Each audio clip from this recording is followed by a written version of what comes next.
The ideas that gave birth to our nation are the ideas that our nation is resistant to right now, and we should talk about that all the time. In a world where narratives are shaped by corporations and gatekeepers, independent voices matter more than ever. Badlands Media brings together citizen journalists, researchers, and independent thinkers. The truth is triggering. Question the narrative. Explore the facts. It's authenticity, courage, resilience. Search for the truth others won't. It's not about being first or being right. The information war is changing. It's about being authentic. Embrace the friction. Embrace the friction. Shut the f*** up. Authentically and agonizing. Join the movement. I'm going to say how I feel. Follow Badlands Media. This is about the future. The Badlands. What are the Badlands? Explain those Badlands. That's a hell of a name.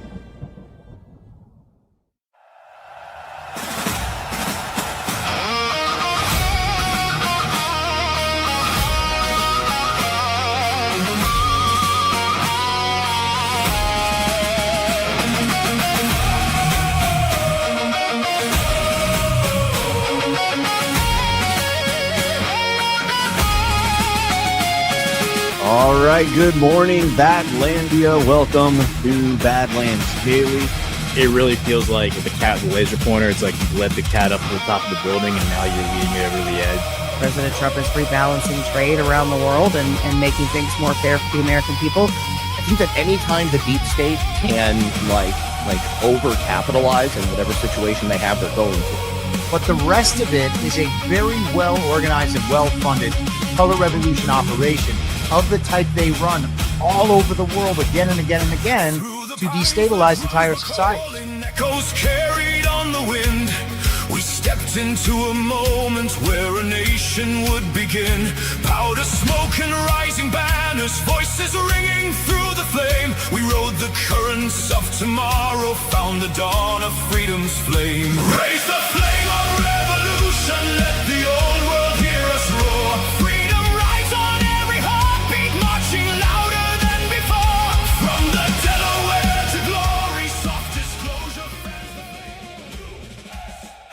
All right, good morning, Badlandia. Welcome to Badlands Daily. Oh, it's Tuesday, so we got the ghost of Face Patrick Henry, Gordon, joining us. How you doing, brother? I'm fantastic, Brian. I hope you are as well. Oh, man.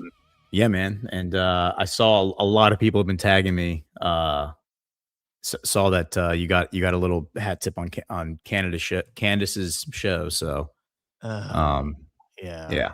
I know. But I mean it's like you're excited, but at the same time, the exposure is great of the tribalism. Yeah, the exposure is great. And I'll say this: props to Candace for playing the clip and not just. I mean, you literally recited the timestamp. She could have just gone to the timestamp and done it herself. I will say that though. That was kind of cool because I lay out all my. I bring receipts, right? That's the old saying. I bring receipts. And I laid out the timestamp exactly where you could go. And instead of just going and playing that timestamp, you're right. She played the video, which to give me credit, which was really cool.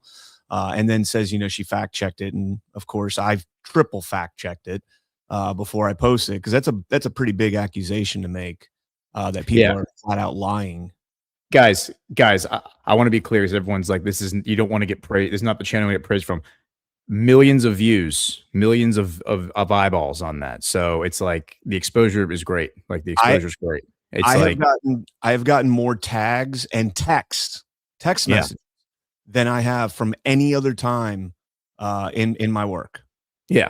I mean, dude, the day that Charlie Kirk was killed, an hour or two before he was killed, Matt and I literally did a whole breaking history show about how Candace had come out and said that they said that the American Revolution was a psyop by occultists to it was some sort of a psyop. And she was basing it on some book that was written by a MI6 agent. So, it's like, I'm pretty on the record about my, about Candace Owens, but it's great to see Brian get the recognition for his work. Yeah. And, again, I made it clear in there that I'm not making any assertions one way or the other. I'm just, I'm looking at what was presented and I'm calling into question. When there's a record that's been corrected, I've made the corrections. We went from day 2 of the trial where they were talking about the round, and the very next day I posted, hey, here's the explanation that we were given for the round. So as explanations come in, I've been putting out the counter to it, right? And so if I make a post saying, hey, we need to know more about this, and then they tell us more about this, I update it. And that's how you should be objectively looking at something. And I saw a longtime listener in the chat very triggered by this just now and said goodbye. So this is an airport. This is not an airport. You do not have to announce your departure. It's objective journalism. I really upset some people. Yeah, well, if objective journalism makes you upset, then so be it. Well, I'm not getting into the exploding microphone and all of that stuff, but I am going to call into question certain things. And I covered every single minute of that trial and asked questions, took notes.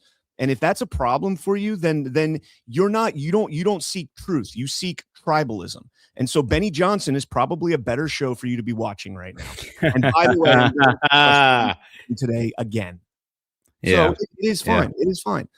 And again, we don't have to agree on everything, but Yeah, but you're hitting on something that I think has been kind of a thematic in a lot of our discussions at Badlands lately, which is the tribalism. Like there is like a new form of tribalism where people are falling into their little, as Obama called it, media ghettos, right?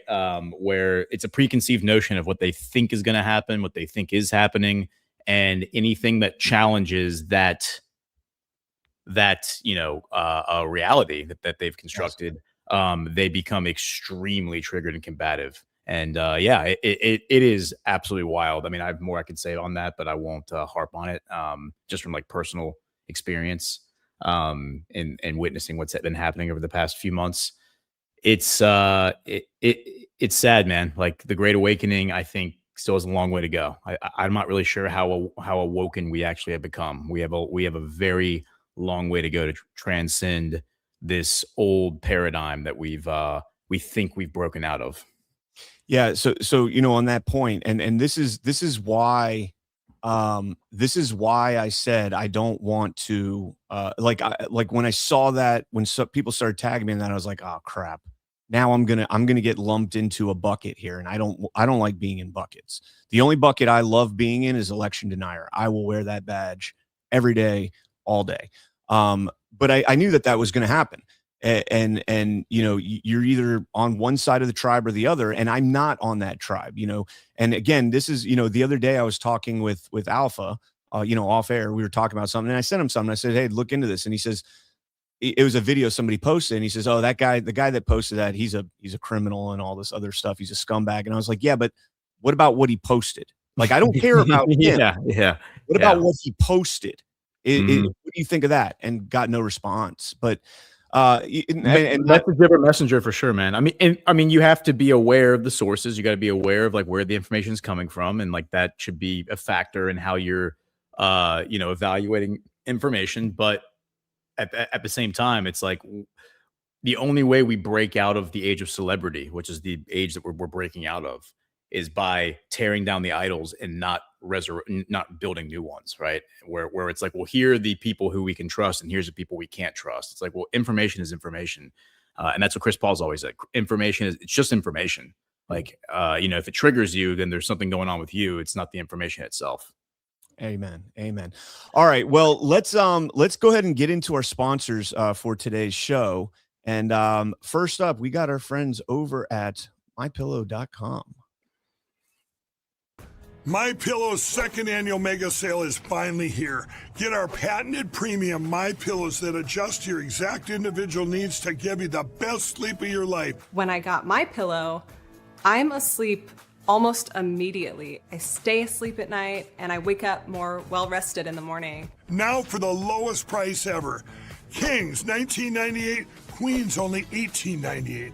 And Giza Dream bed sheets, the best sheets in history, for as low as $29.98. Lux Pure 6-piece towel sets, towels that actually dry you. What a concept. Now only $39.98. And our made in the USA mattresses and mattress toppers as low as $99.98. So go to mypillow.com or call the number on your screen. Use your promo code to take advantage of our second annual mega sale. But that's not all. Order right now and we'll ship your order absolutely free. All right, mypillow.com, promo code Badlands. And let's talk about one of our newer sponsors. And man, I am really pumped about this sponsor because I've been doing this for the last 4 days and holy crap, it's some good stuff. Guys, this episode is brought to you by Cacao Bliss from Earth Echo, a ceremonial grade cacao drink with 7 superfoods that lower appetite, boost focus, and calm anxiety. There's a small region in the northwest Costa Rica where more people live to 100 than almost anywhere else on Earth. Researchers, they spent years trying to figure out why. The answer surprised everyone, and today's sponsor put that secret into a delicious chocolate drink that's only 35 calories. Here's something most people have never heard. The Cuna people of Panama drink 5 cups of a special chocolate every day. Harvard researchers found their rates of cardiovascular problems are 9 times lower than Americans. Cancer rates 15 times lower. Their energy, weight, and mental clarity stay remarkably well preserved into old age. The reason is flavanols, natural compounds found in raw cacao that modern processing destroys. Research shows high flavanol cacao can increase stem cell counts by up to 220% and improve blood vessel function by up to 47%. But you have to get the ceremonial grade stuff, the raw, real form in nature. You can learn more and get special discounts and free shipping at trycacaobliss.com/Badlands. That's try, cacao, CACAOBLISS.com/Badlands. And I'm telling you guys, it comes in this beautiful package. It's got a nice pot for you can put the cacao in. It's got a ceremonial mug. It has instructions on how to, make it and everything. And it's really good that way. But personally, I've been adding it to my coffee and it's fantastic. Holy cow, man. Yes, that's what I've been doing as well. And I did finally get to try it. And I agree with everything you said. It's fantastic. So highly recommend it. One of the things I've done is because I use a lot of creamer normally. I'm like one of those, I like my cream with a little bit of coffee. And so what was it, Beastie Boys, Intergalactic? I like my sugar with coffee and cream. Yeah. That's how I am. So adding the Cacao Bliss, I've cut back a lot on the creamer because it has like a natural kind of sweetness to it. And so it's cutting back on like processed sugars and all that stuff. I don't use like oil creamers, but Cacao Bliss, again, try cacaobliss.com, promo code Badlands. Appreciate the sponsors. And let's I had a Rumble rant, Badlands boost, I should say, that I missed last week. Adjurados Patriae says $5 last Wednesday. Do you think it's possible that they ate using AI for Turtle McConnell's phone calls to Jennings and Thune, that they maybe used AI for their calls to Jennings and Thune? I don't doubt that, especially based on the pictures that we got yesterday. I don't doubt that. That's definitely an interesting thought. And I think that's the kind of like critical thinking that you have to employ when you're just like all the different possibilities, right? But I come back to these people are liars. Like Thune's a liar. Trump has been on record that it's saying Thune's a scumbag. So it's kind of giving him the benefit of the doubt that he's telling the truth, but maybe somebody else is lying to him. Again, it's possible. These people are stupid. Like these people in Congress, a lot of them are actual like functioning retards. So fooling them probably isn't that difficult. But as a baseline, if you're as dishonest as John Thune has been, then it doesn't I don't think I don't think it's beyond his moral compass to come out and lie about something like this. Yeah, I agree. And there's a lot to it. I don't think we don't have any Mitch stories today. We do have a Lindsey Graham story. So let's jump into the news. If you have not done so yet, smash that thumbs up. If you're lurking in the chat, jump in and say hello. It helps us out with the rankings and the algorithm and all that other stuff. And let's get into this story briefly here. U.S. Marshal Service put this out. The U.S. Marshal Service confirms a deputy U.S. Marshal was shot and killed today. This was yesterday while serving an arrest warrant on a fugitive in Alexandria, Louisiana. The suspect is in custody. Rapides Parish Sheriff's Office and the FBI are investigating. There isn't any other news out about that outside of this post itself. So again, you don't want to see anything like that, but just a dangerous job, man. When you're a marshal and you're apprehending fugitives that don't want to go back to prison, really scary stuff, man. Yeah, I mean, man, prayers to the family, and that's terrible. And yeah, I mean, it's just a reminder that there is a rubber meets the road. Like we talk about narrative, we talk about a lot of like the psychological aspects of this, but there is a point where rubber meets the road, and people have to go out and go after bad men, go after bad people, right, and clean up the country. And unfortunately, that is a dangerous job. And so, God bless those who do it. Yeah, I don't know how real it is, but I watched the first season of U.S. Marshals. It's a spinoff of Yellowstone. Follows. I saw the first few episodes. Yeah, the first episode, I was like, this is gonna be trash, right? Yeah, like, yeah. The first few, I was kind of like, this is, yeah. And then I gave it a go, and by the end, we were like, okay, this is good. This is pretty good. Okay. Maybe I should give it a chance. Definitely give it a chance. I said the same thing about Dutton Ranch. I'm all in on the Taylor Sheridan, Yellowstone saga. I think it brings back a wholesome aspect to America, and it's more Americana than a lot of stuff that we're getting out there. And I'm all in on all of that. The rancher lifestyle, kind of I'm all in on it, man. Bring back that America. Well, bring back the cowboy aesthetic, like the cowboy mythos, right? I mean, that's the thing that the world identifies with America has always been the cowboy, which the cowboy represents a self-reliance. It represents kind of almost like a defiant nature, where a sovereign-minded individual who is the opposite of a domesticated person. And I would describe like the average European citizen as a domesticated person, who's afraid of weapons, afraid of firearms, like doesn't think anybody should own guns, doesn't think anybody should question the government. I recognize that we have in a European audience. I recognize those people have come to GART, and they are based. So there are based people in Europe, of course.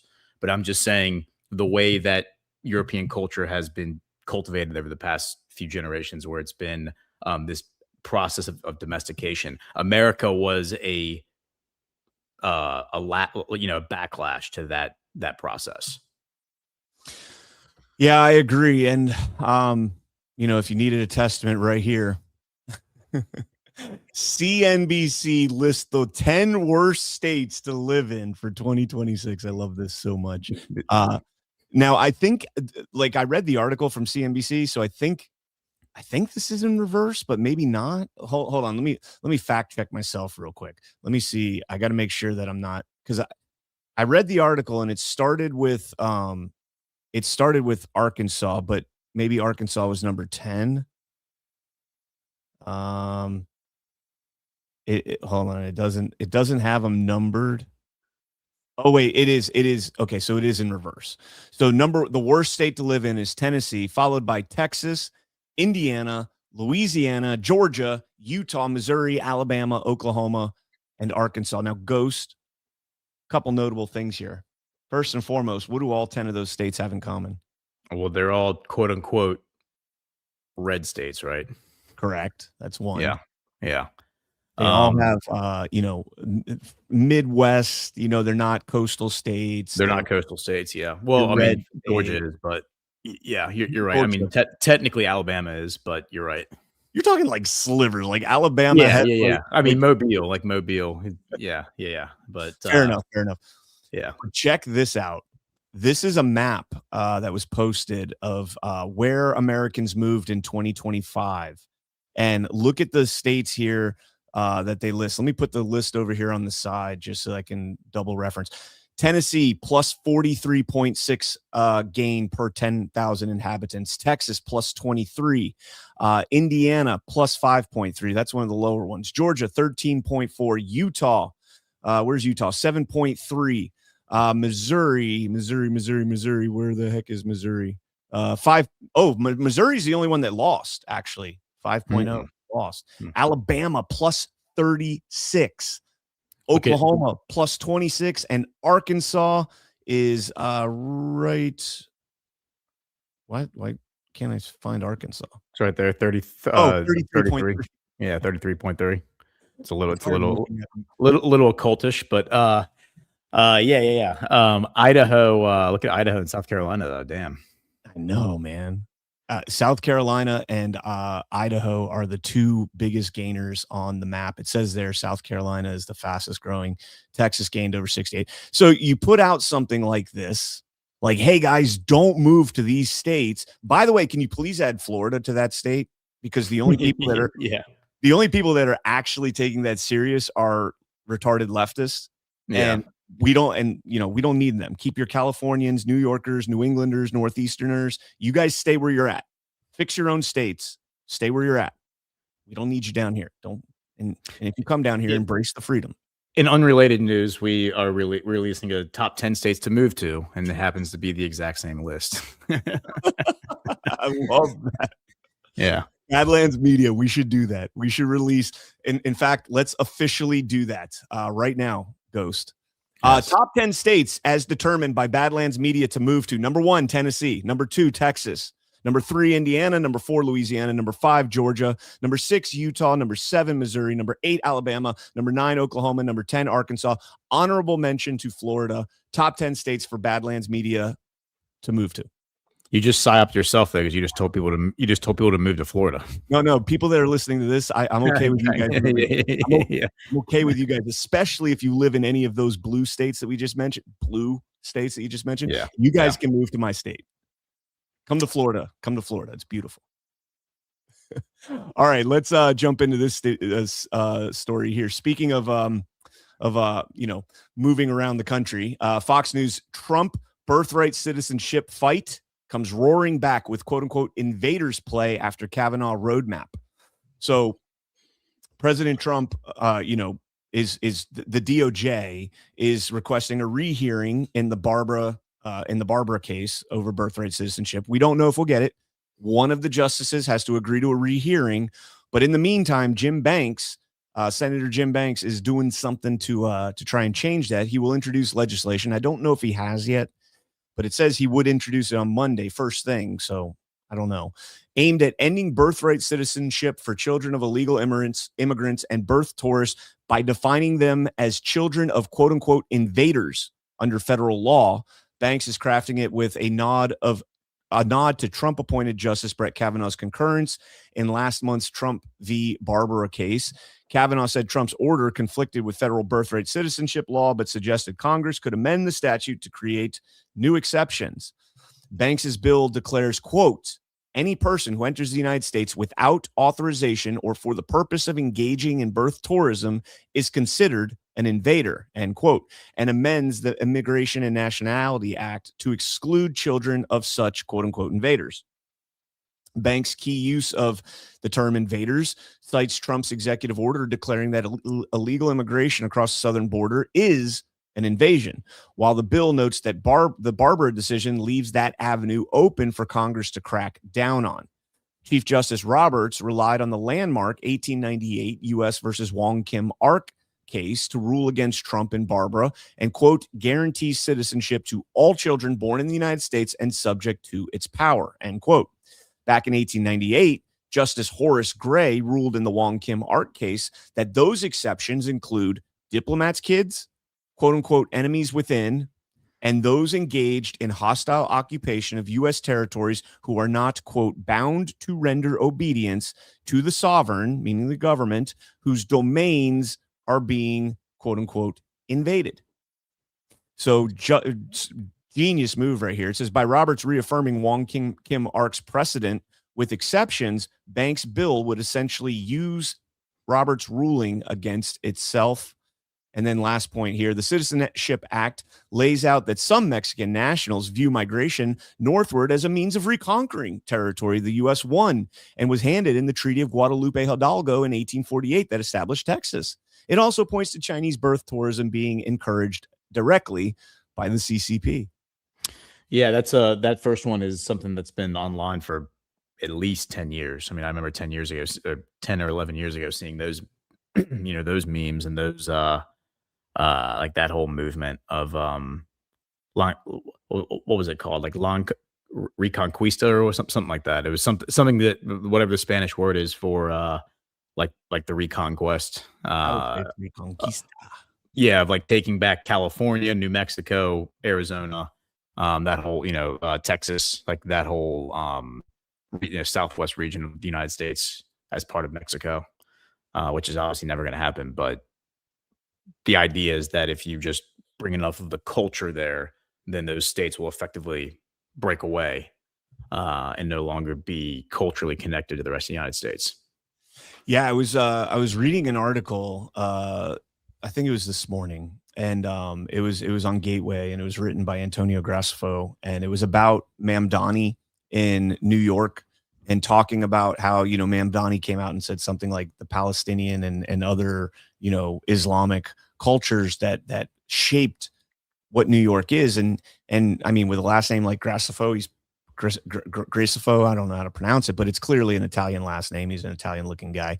And he's talking about how Italian culture helped to shape New York. I mean, Irish culture as well. A lot of culture helped shape New York, but Italians had a huge part in shaping New York.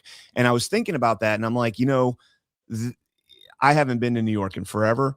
My grandpa's from New York, but I think a lot of that is kind of starting to fade away, right? And it's like we're so many generations now removed from, the Italian immigrants that came to New York, that came through Ellis Island, that, had to, basically, assimilate with Americans in there, that it's starting to become just American. And the next culture that comes in, they're the ones that have their cultural influence that's spotlighted.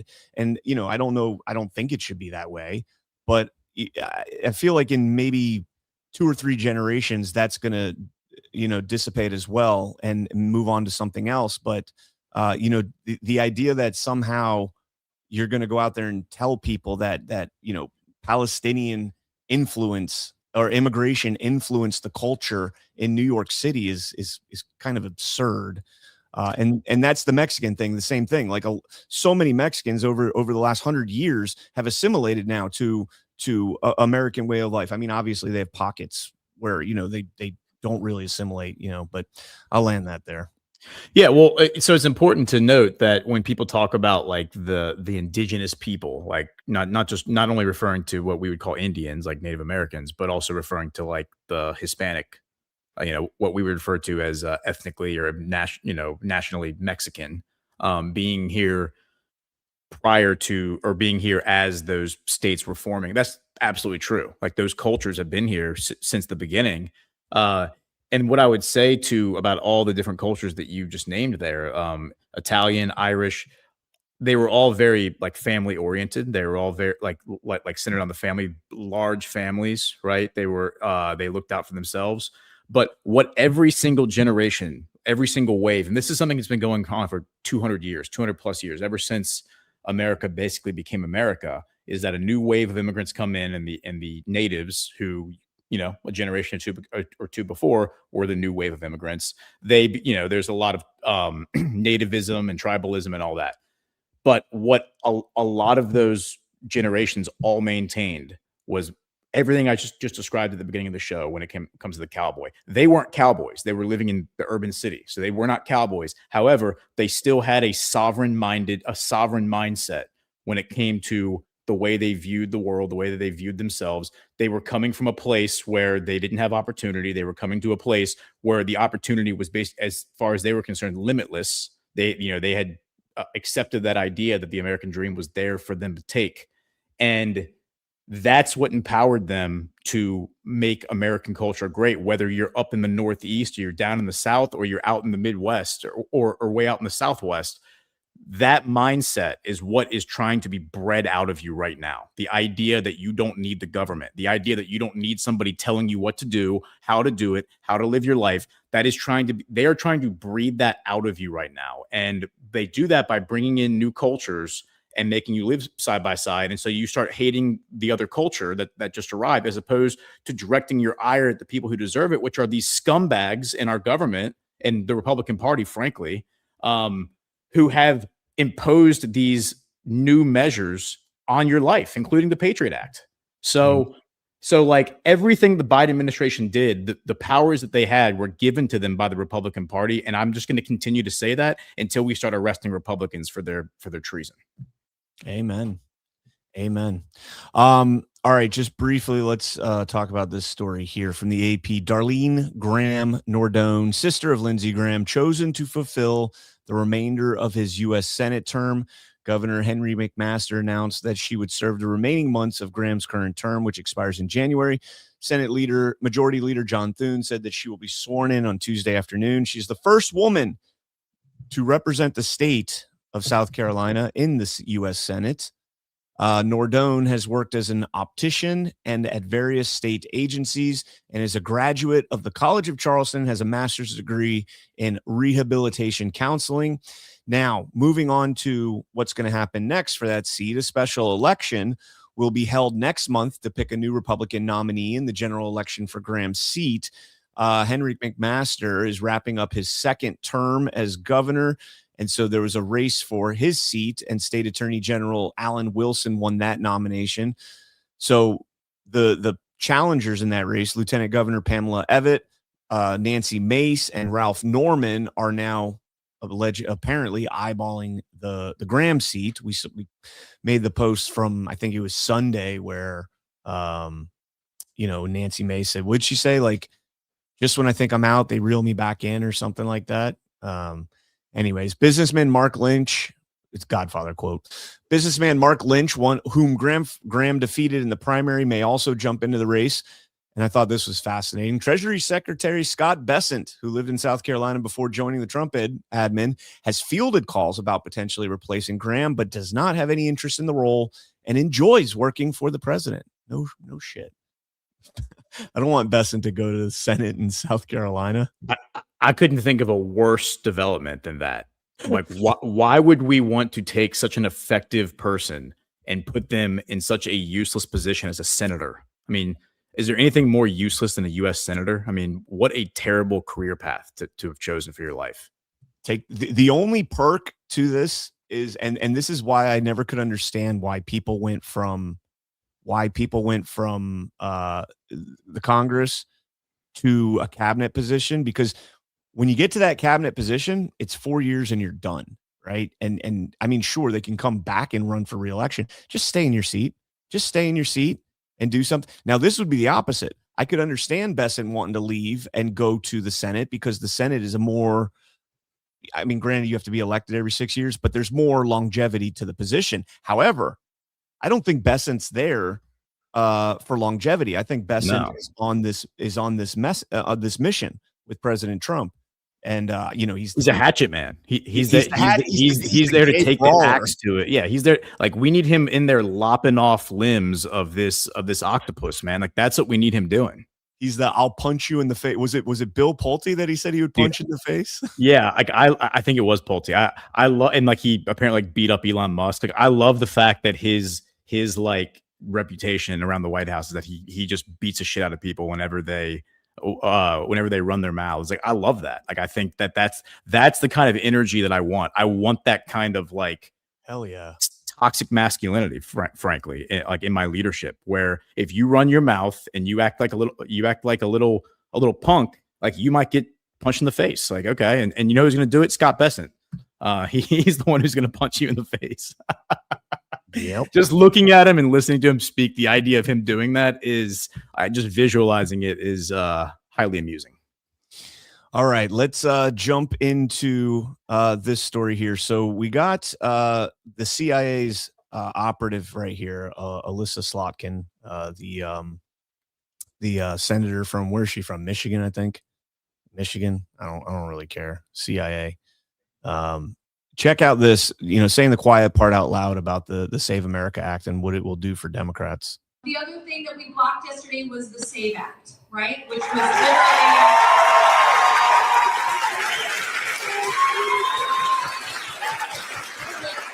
literally allow this administration to rig our democracy so that it would be hard for any Democrat in any state to win any election. Holy wow. And how exactly are we going to do that? By requiring photo ID, by ensuring that you're a U.S. citizen before you vote in a federal election, and by limiting mail-in ballots instead of universal mail-in ballots, limiting it to people with a predetermined cause for needing a mail-in ballot and not being able to get up off their lazy ass and go to a poll and vote in person. Yeah, that's very interesting. She basically just said, yeah, like if we aren't allowed to lie, cheat, and steal, we can never win elections. That's basically what she just said, because the SAVE Act, of course, as you have in Ash have detailed, is not like the end all be all of election integrity, but it does put it is a good starting point, and it does put things in place that would prevent non-citizens from walking into a polling place and casting a vote, ostensibly. So that the fact that she would say that out loud is remarkable, that we can only win elections if people without ID are allowed to vote. Yep. And on that note, President Trump truthed this out yesterday. President Trump will be making a speech to the nation on Thursday evening at 9 p.m. Eastern. Thank you for your attention to this matter. And of course, speculation ran wild initially. What's it going to be about as he's blowing up Iran? And I just casually put up, I hope it's about elections. And it is widely believed to be about elections. And a lot of stuff is happening as a result of that. And that'll kind of segue into the next story. So MS Now, I think it's David Rhodes put this out. MS Now put it out. They interviewed David Rhodes. Check this out.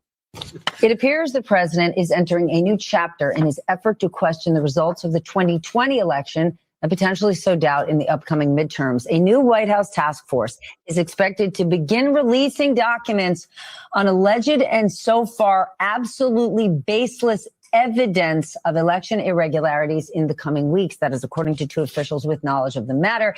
An acting director of national intelligence, Bill Pulte, will be a part of it. I'm going to guess front and center. Joining the group chat, MS Now senior national security reporter David Rhodes. What do we need to know, David?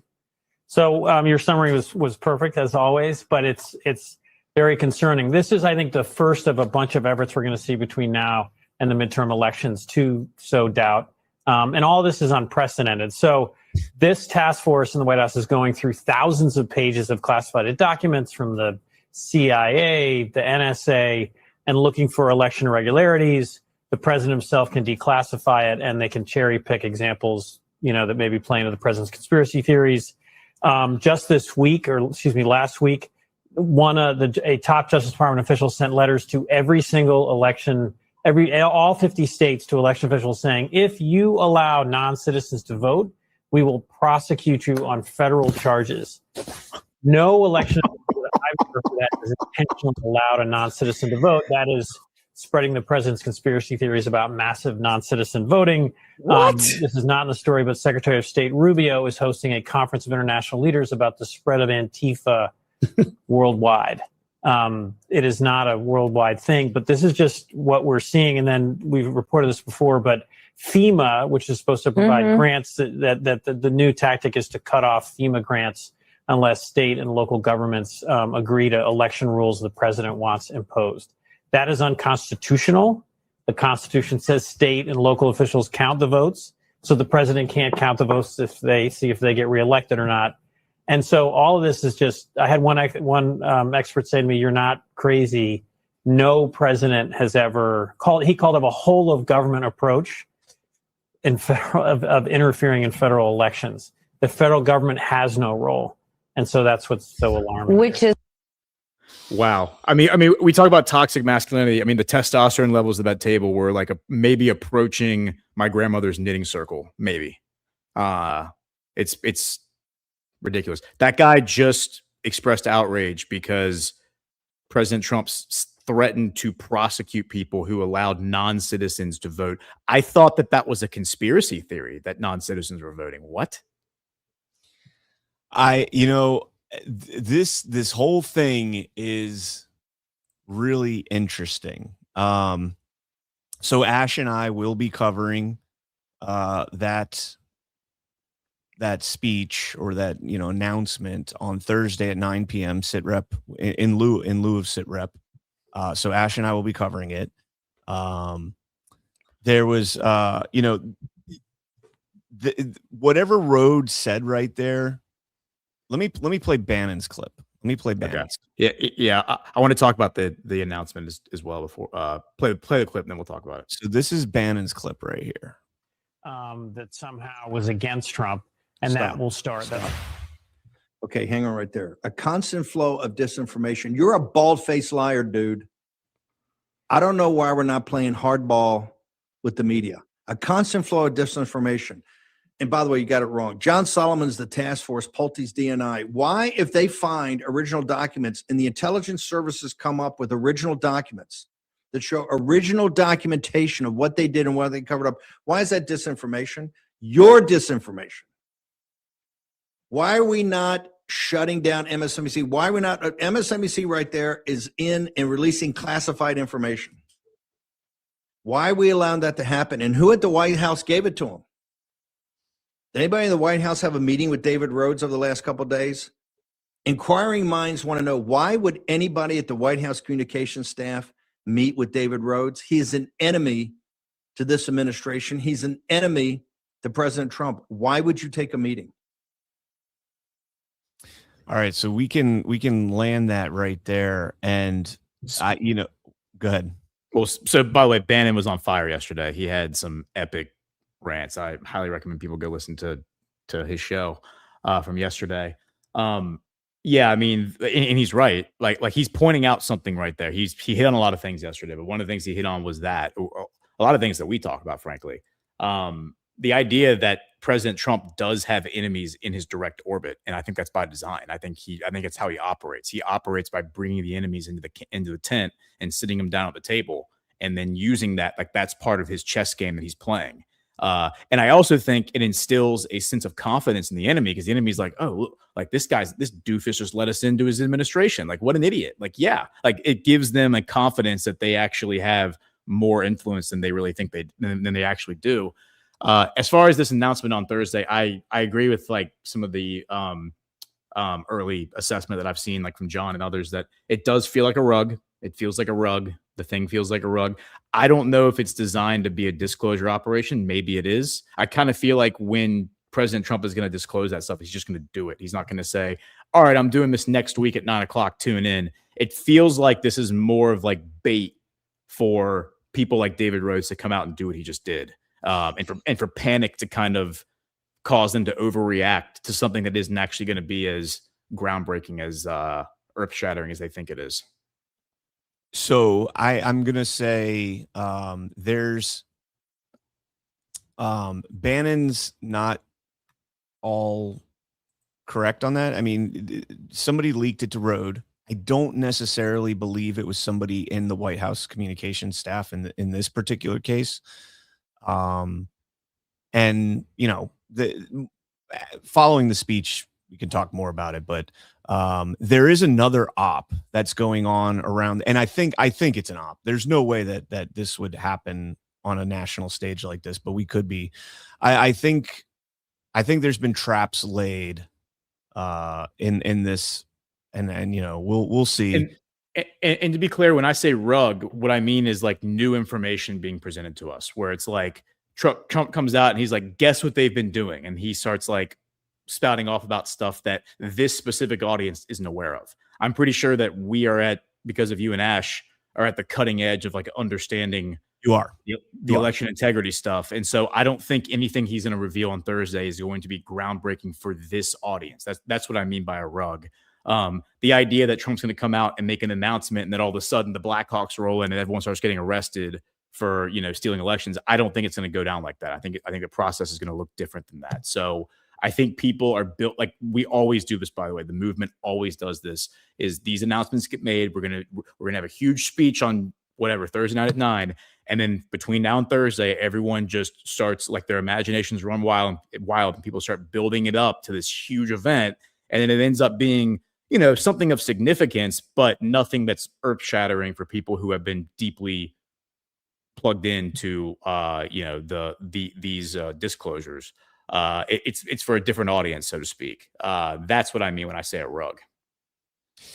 Yes, if you've watched Why We Vote and even Badlands Daily, probably Daily Herald, I'm sure John's covered a lot of this stuff. I don't get to watch every one of his shows, but if you've watched Badlands for more than a couple of years, not much of this is going to be new. I don't think. Yeah. I would love to be wrong, by the way. I would love to be wrong, but this is what we referred to like back in the Q days as date fagging. Is like you're building your expectations up to like peak levels, and then when it doesn't deliver, you feel deflated, and that's when people start to black pill. Then they get angry, they feel betrayed, they feel like they didn't get what they signed up for. And again, it's not Trump's fault when that happens. It's the fault of the people online who are giving you this false sense of confidence that this thing is going to be much bigger than it actually is. Yeah, I mean, when somebody tells you something, your word is the only thing you have. And so that I will stand by my word. I will say that I don't believe that the Ossoff Warnock thing is going to come to fruition. And we'll get into that here in a second. I also don't believe that it was somebody directly in the White House communications that leaked that to David Rode. And I'll leave that at that. But the Warnock Ossoff, I think this could potentially be the quote unquote trap in all of this. DC reporters putting this out there that President and Benny Johnson and everybody else has to share it because it's clickbait, it's grifty, right? And they have no source on this whatsoever other than DC reporter, which I don't know, could be. I mean, sure, you're just sharing what they're saying. Fair enough. President Trump is allegedly planning to announce that both senators from Georgia, John Ossoff and Raphael Warnock, are illegitimate due to the election fraud. I think Nick Sorter also put something out here. And then John Ossoff has panicked and said Donald Trump's spiral continues. The failed president, pocketing billions as he drives up prices, is afraid to lose the midterms, so he will reheat debunked election conspiracy theories and tell bizarre new lies to deny his 2020 defeat and attack voting rights. This is a disaster for Trump puppet Mike Collins, already mired in scandal. Mike will now have to double down on conspiracy theories toxic in the general election. From the start, Trump's obsession with Georgia elections revealed his fury that black voters were instrumental to his defeat. I'm asking concerned citizens nationwide to join me and support our voter protection efforts in Georgia. Yeah, you're panicked, dude. And they're rightfully so, because you are President Trump may or may not, most likely may not, announce your illegitimacy on Thursday, but you are illegitimate. Warnock is illegitimate. I think this is all going to come out in due time. And yeah.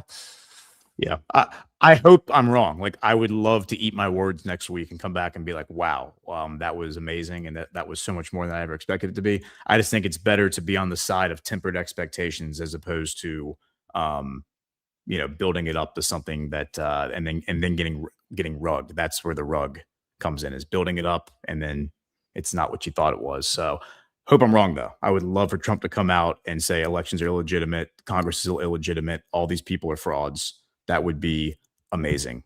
And then we could actually have a real conversation about what our government is and what it isn't right now. Yep. So again, tune in to I guess it's kind of like a Why We Vote on Thursday night at 9 p.m. Ash and I will cover that. We might even start like 15 minutes early just to kind of talk a little bit beforehand. Again, I think it'll be a good speech. It's not going to be, I don't know. Well, hopefully, like, here's what I do hope the speech accomplishes, because there seems to be surprisingly a lot of like infighting and argument over this. I hope definitively after Thursday we can stop shaming people for talking about election integrity and shaming people for being like elections are fake, elections are not reliable, these people are not legitimately elected to be in our government. Because the idea that like talking about election integrity is subversive to President Trump's agenda and subversive to like the movement is insane. And President Trump has put out so many posts where he's been like, elections are fake. He's made those comments in interviews, Now I realize that there are a lot of people out there who don't see all those clips. They don't see the interviews. They don't see that stuff because they're not in a media ghetto, so to speak, where that is being relayed to them. So hopefully what he's done here is he's basically created this, this rally point where everyone's going to come check out the speech because they want to see what he's going to say. And at that point, he can definitively say on the record, elections are illegitimate. Elections are fake and gay. Let's stop pretending otherwise. Yeah. All right, let's go ahead and hit a sponsor here, and we'll move on to another similar story and kind of similar. And let's get that pulled up there. All right. Sorry, guys. All right, there we go. Guys, we hear a lot about crypto, but here's the part that most people miss. Crypto was created so you could actually own and control your money. After the 2008 financial crisis, Bitcoin was designed as an alternative to banks. So instead of a bank holding your money, delaying transfers, or limiting access, you are in control. And if you've ever had to wait for a transfer to clear, you felt that problem. Now, fast forward to today, everyone's heard of crypto, but getting started still feels kind of complicated. That's exactly why we use Rumble Wallet. It takes all the complexity and makes it simple. Choose what you want, whether it's Bitcoin, dollar-backed stable coins, or even digital gold backed by real gold. No complicated setup. It connects with MoonPay, so you can use your credit card, debit card, or bank and be up and running in just minutes. Once you're set up, you can even support your favorite Rumble creators like us directly. So do this now. Scan the QR code, click the link in the description, and download Rumble Wallet. From there, you can set up your wallet, tap buy, and you're in the game. In just a few minutes, you can go from hearing about crypto to actually owning some. All right. And thank you to Rumble Wallet. So let's jump into, Kagan and Barrett are testifying before the House right now on Supreme Court budget. Anyways. Let's jump into this story here. How crazy is this story, guys? Remember my story yesterday I covered about the New York Times? From the Hill, Pete Hegseth, Secretary of War, announces joint task force to identify and prosecute leakers. Well, isn't that just so interesting? I feel like you ever, Ghost, when you use the term conspiracy theory and like, you're like, oh yeah, everything's a conspiracy theory. And you're like, we're killing that term, right? Because we're right most of the time. I feel that way with Canary Trap, right? You had the justice, oh shit. Why is my brain going done? The Gorsuch, retiring from Totenberg. And then she had to walk that back. And I said, was that a Canary Trap? You had the biggest one just this weekend, the New York Times piece. I said that yesterday and over the weekend. That's a Canary Trap. I believe that's a Canary Trap. Are you familiar with that story? Which New York Times piece? Because there's a few New York Times pieces that I've been tracking. The one where Air Force One was too dangerous to fly on, and is that the one you're referring to? Yeah, it's too dangerous to fly on, so he had to switch planes. But specifically the reason for it. The New York Times came out and said that the new Air Force One doesn't have anti-missile capabilities. Yeah, that's pretty silly. And then it seems like Mossad Media Online, this is when I say Mossad Media, I'm referring to the people who were on the Hasbara payroll. If you don't know what Hasbara is, go look it up. That's a real thing, by the way, official government budget. They've run with that story, and they're making it seem like the Qataris basically gave this plane to Trump in order to put him in a compromised position where he can be taken out by a missile. That's kind of where I've seen a lot of these people push that this was like a long play by the Qataris to kill Trump. It's so pathetic at this point. Like the mental gymnastics that you're seeing these people deploy in order to try to drive a wedge between President Trump and his geopolitical allies, it's laugh out loud funny. I think that's an overanalysis by everybody. I think it's just a Canary Trap. I think somebody said that, President Trump probably leaked that to a few people and specifically that it has no anti-missile defense and to see what was going to get reported. Yeah. Yep. Exactly. So, And here from the Hill, we have this the very next day. Defense Secretary Pete Hegseth announced that the Pentagon and the DOJ created a joint task force to identify and prosecute leakers as part of the department's effort to clamp down on disclosures of sensitive information. Hegseth said the Defense Department's, the War Department's Office of General Counsel will be able to request. I'm sorry, my dog just jumped down from the ottoman next to me, and when he jumped down sideways, and his feet went completely out from him, and he fell on his side, and he just laid there like he meant to. He just laid there like a turtle on its back. My little chunky cattle dog, my year-old cattle dog. I am so sorry for that. Hegseth said the Defense Department's Office of General Counsel will be able to request and receive all information, support, and records across the Pentagon regarding news media leak investigations. The announcement of the task force comes just days after the DOJ issued subpoenas to 4 New York Times reporters seeking to force them to testify before a federal grand jury in Manhattan after the news outlet reported on the security concerns involving President Trump's Qatari-donated plane on which he flew to Turkey for the NATO summits. And then, of course, it has to make the obligatory mention of Hegseth, coming under fire himself for sharing sensitive information. Last year, he discussed pending U.S. airstrikes on Houthi rebels in Yemen in a Signal group chat to which the Atlantic's editor was inadvertently added. So again, I posed the question back then, who added, what was his name, Goldberg or Goldstein or whatever it was? I think it was Goldberg. Jeff Goldstein. Goldberg's the actor. Jeff Goldblum. Yeah. Okay, Goldstein, Goldberg, Gold. Not going to work. Not going to work here anymore. Yeah, Goldstein, Gold. A lot of gold in those names. So that in and of itself is very odd to me that, this guy gets into that chat. Nobody discloses how he got in, just he was in there. But anyways, going back, it's the anti-missile. And I said this yesterday, the anti-missile claim was so patently retarded that anybody that thought that was real and actually when they drafted that canary trap, if that actually happened, and they're like, hey, let's find out who the leaker is. Well, what are we going to tell them? That Air Force One doesn't have anti-missile capabilities. Yeah. I mean, that would be like saying it doesn't have wings. See, and so this is where, again, this is let's put on our tinfoil hats here and just amuse me here, just indulge me here for a minute. This is where I think why Trump would bring enemies into the camp.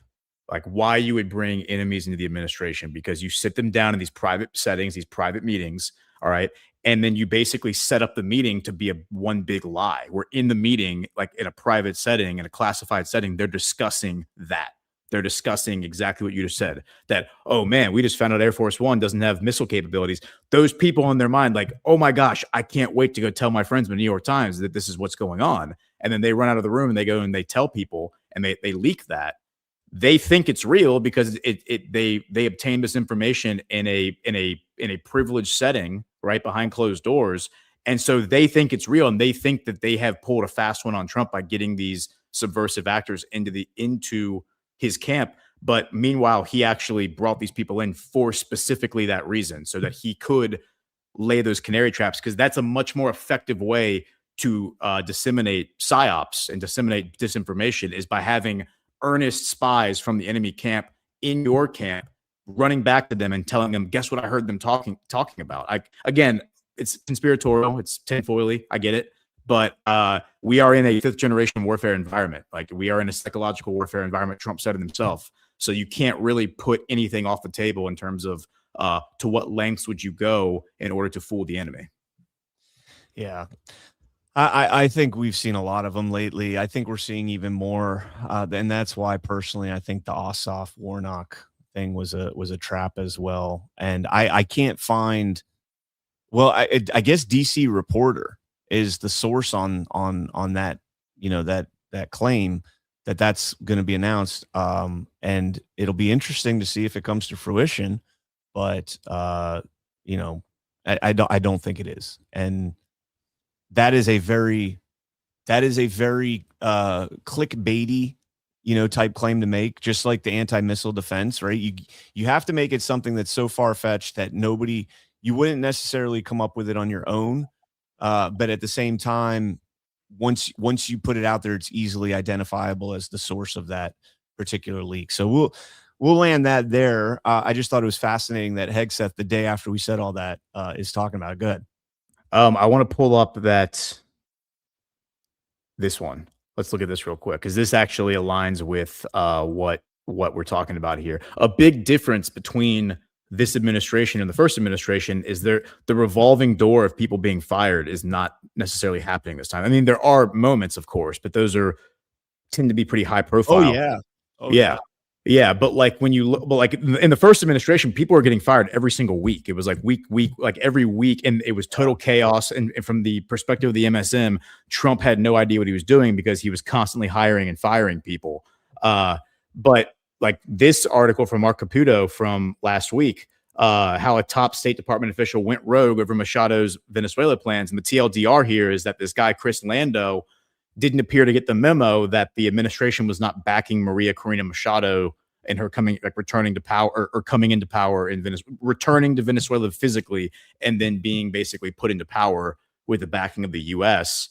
And he apparently has been running around trying to make that happen. Quote, there's a widespread belief that Lando went rogue. One of the sources told Axios, and the evidence supports the belief.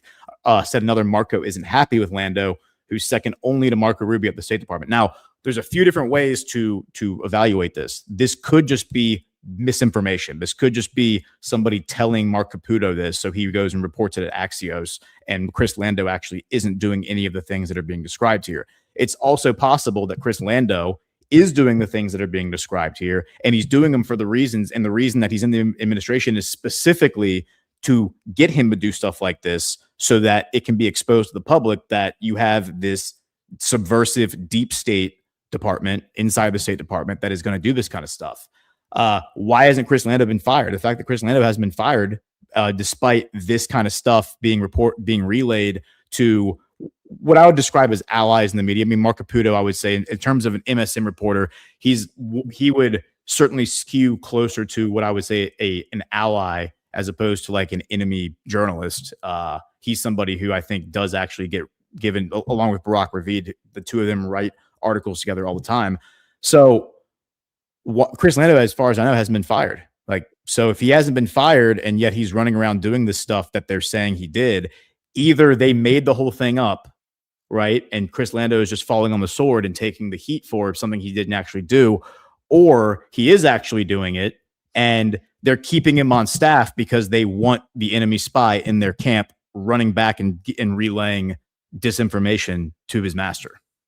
Yeah, I that was my take on that as well, is the fact that the guy was still there, and we covered that story last week. So, that was a little bit fresher because the earthquake was what, like June 24th, something like that. Yeah. Yeah. So it was still a little bit fresher back then, but to my knowledge, he still has not been fired. So that tells me that maybe that story wasn't quite as true, because that's absolute subversion. Yeah. So they want him there. The question is he actually doing what is being described in that article or not? And if he's not doing that, then he's just falling on the sword and, being a good soldier and taking the heat for something he didn't actually do. But to what end then? To what end are they? What's then the purpose of that deployment? And again, the public then walks away with this idea that there are subversive elements in the State Department who are trying to undermine President Trump's agenda to make peace around the world. Well, on that note, Ghost, the floor is yours, brother. Okay, so let's start with let's talk about Lindsey Graham for a minute. I know you and Zach surely talked about him yesterday, but let's just revisit that, because obviously Lindsey Graham has been a subject of a lot of my analysis, just given his position and given his visibility and given his rhetoric, frankly, regarding war in general around the world, but specifically war in the Middle East, and as it relates to Israel, certainly Russia, Iran. So where do you currently stand with Lindsey Graham in evaluating his reported death? I don't know, man. Are you talking about the cause and all that stuff? No. I mean, what is just your general sense? I'm not asking you to take a stance on is he dead? Is he not dead? I'm just saying, what is your general sense of the whole story of Lindsey Graham at this point? Because I have a lot of different possibilities now that I'm thinking about, and I'm just curious what you think. Oh, I mean, it's just at this point, it's fog of war. I haven't really assessed this. The only thing that sticks out to me is the feds that are, swarming his house. And that could be a number of different things for reasons. I mean, he's been a senator for 30 years almost, or I think he was going on his 5th term. So I think it was 30 24 years. 30 years, something like that. So- And so obviously Lindsey Graham is someone who I've targeted as a bad actor for my whole time doing this. And that's because of 2 reasons. Number one, he was extremely subversive towards President Trump during the first term. Him and Trump had this like love-hate relationship. I would say much more hate than love in the first term, where he was constantly going behind Trump and disputing all the things Trump was doing around the world and refuting it. Trump, famously gave out his phone number, held a napkin up with his phone number on it, and told everyone to call him during the campaign in 2016. And he had to change his phone number because of that. And then, of course, I point to the fact that in 2011, Lindsey Graham flew to Libya, among other places, with John McCain and Richard Blumenthal and, frankly, Mark Rubio, and met with the future leader of ISIS, the guy who would then, a few months later, overthrow Gaddafi, torture and kill him on stream, and then, basically turn Libya into a hellhole. So for those reasons, I was like, he helped create ISIS, ostensibly. And he obviously went to Ukraine in 2014 and met with all of the coup plotters and was meeting with all the, the Azov battalion and stuff as they were taking over Ukraine. So it appears ostensibly that he is a bad guy, and it appears ostensibly that he is an agent of the Black Hats, right? However, I am also open to the possibility, given his military record, given his almost like goofy level of optics very recently, like the whole thing with the Disney World, like the Disney World thing was very strange. And I think people are like, well, that's what creepy, geriatric homosexuals do, is they go to Disney World and they walk around with fairy princess wands in their hand. It's like, yeah, but when you are like a high visibility senator and we're in the middle of the war that you've been pushing for your entire career, and you're like being reported on every single day, and you go and you do something like that, that feels like a humiliation ritual a little bit. So the point that I'm getting at is that I'm very much open to the idea that maybe Lindsey Graham, if we believe that President Trump has been in this for decades, that he has been part of this plan for decades. You and I did last night on the Book of Trump, Atlantic City. I would encourage everyone to go listen to that. That was President Trump probably becoming an FBI informant in the 80s. No, definitely in the 80s, whether or not it continued on. Yes, definitely in the 80s, and then whether or not it continued on. So then the question is, would it then be beyond the realm of possibility that Lindsey Graham was a mole in a long play, like he was a mole in a long play? Now, again, that brings in a lot of like questions of ethics and his more warmongering and all that. And I would kind of defer to Alpha on that subject, because Alpha has done deep cover operations. And so he would be able to speak to like the ethical boundaries and like what is acceptable and not acceptable, and like what are you supposed to do. And, you can make the argument that if we're in a real war, that maybe there are no lines you can't cross. So I'm very open to all possibilities. I'm open to the possibility that he was actually like a secret white hat. I'm open to that possibility. I'm also open to the possibility he's still alive. I'm open to the possibility of the timing of all this, that maybe Mitch McConnell was actually dead and they were about to announce Mitch McConnell's death. And so right before they announced Mitch McConnell's death, they say, oh, Lindsey Graham's dead. And they're like, well, wait a minute. We can't announce Mitch McConnell died on the same day that Lindsey Graham died. So now we got to delay the Mitch McConnell announcement, because that's going to seem weird. Like the 2 most famous Republican senators dying on the same day is going to be a little too much for, I think, most people to even my normie friends on the golf course were like, this seems very strange on Sunday. Very strange that Lindsey Graham just suddenly died and now Mitch McConnell's dead. I thought it was a prank and they misspelled Mitch McConnell. Yeah. So again, like, I'm not landing on a specific opinion, I'm just opening up all the different possibilities and saying all these different tracks I think are possible. And I think that is the way that we should be evaluating information, and not getting emotionally stuck on one track because it affirms other belief systems that we have. So with that said, let's talk about this Ahmadinejad. Is that how you say his name? Ahmadinejad. Ahmadinejad.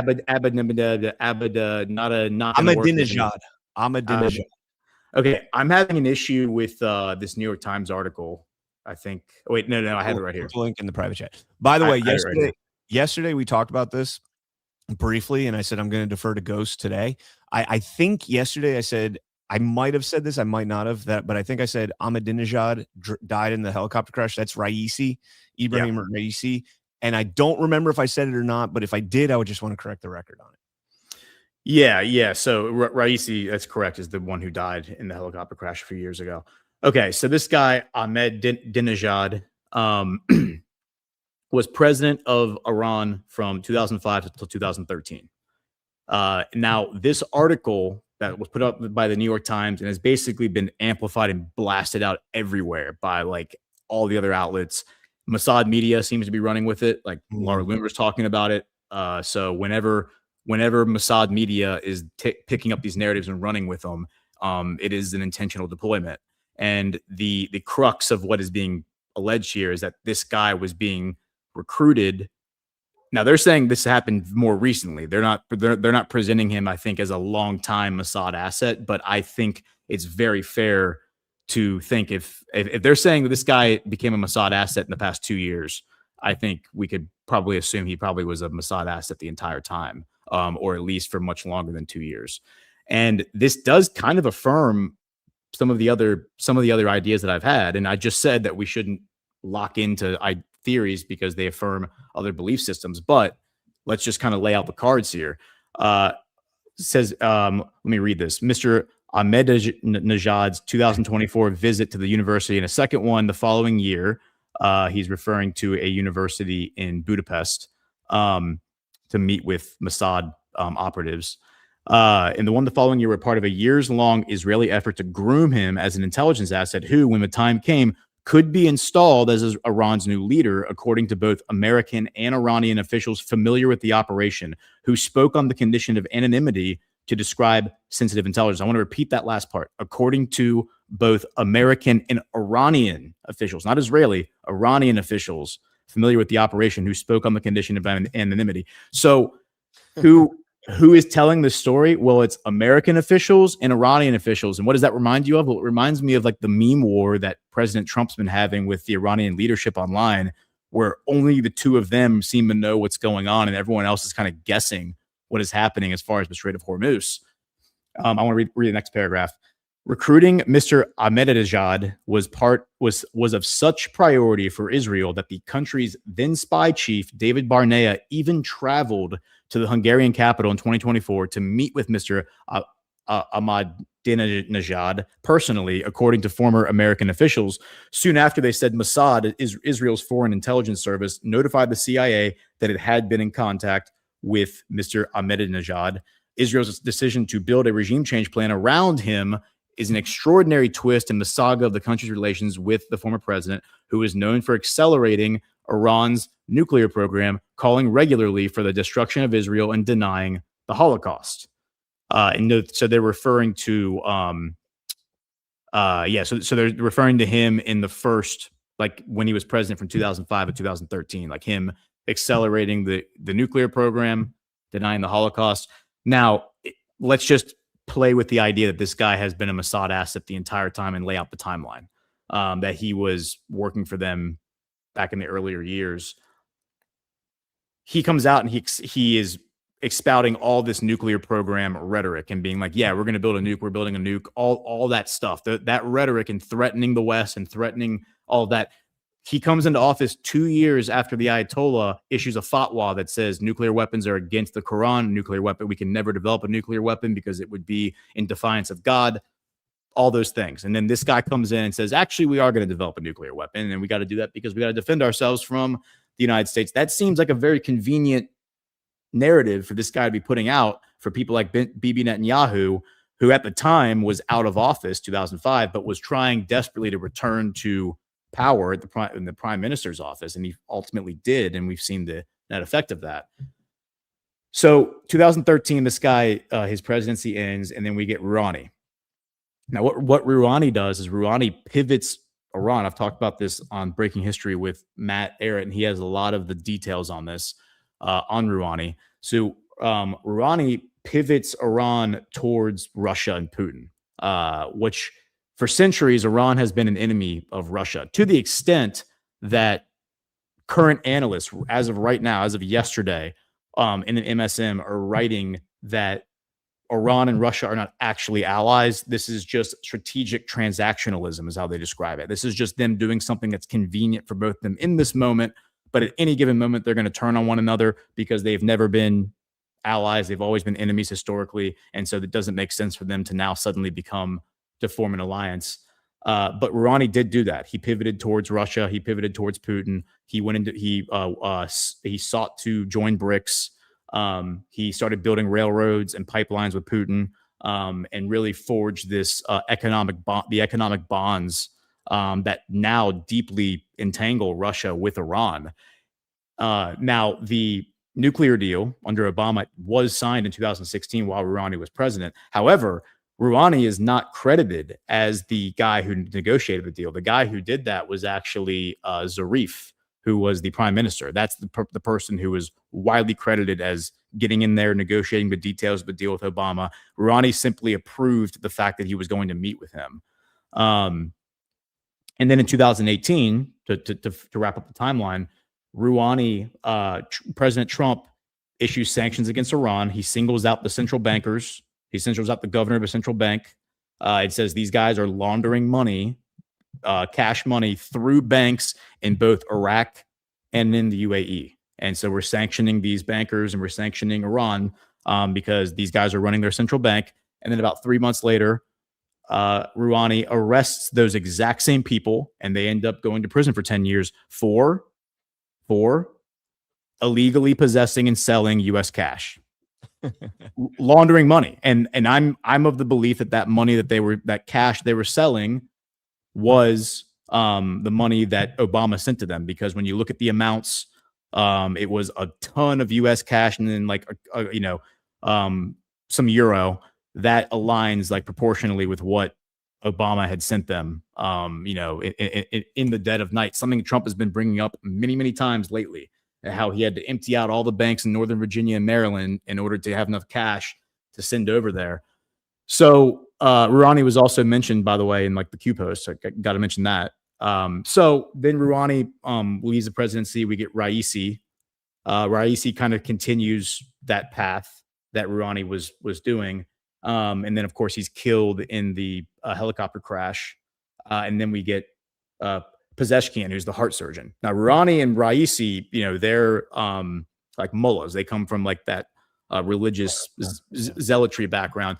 But my point is that the timeline does seem to suggest if this guy, Ahmadinejad, was working for Mossad all along, that actually makes sense. This guy was ousted from power. Then you get in these more earnest actors who then pivot Iran towards Russia and start making moves that would increase the sovereignty of Iran and threaten the globalist plans to take over the world.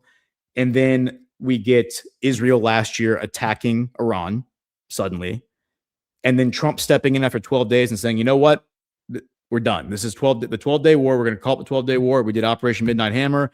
The nuclear facilities are taken out. It's done. No more. And then Netanyahu sends more planes, and then Trump comes out and starts, dropping F-bombs and saying, you better turn those planes around, BB. And he does.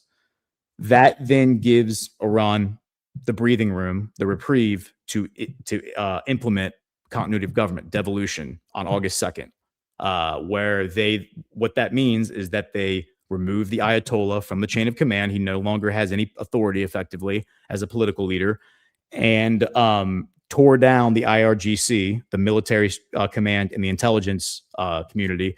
And the reason they said they had to do that is because they were worried that Mossad and the CIA had infiltrated those two chains of command, and that they couldn't trust them anymore. So they devolve the military powers to lower level commanders. They devolve the political powers to local governors, 31 regions.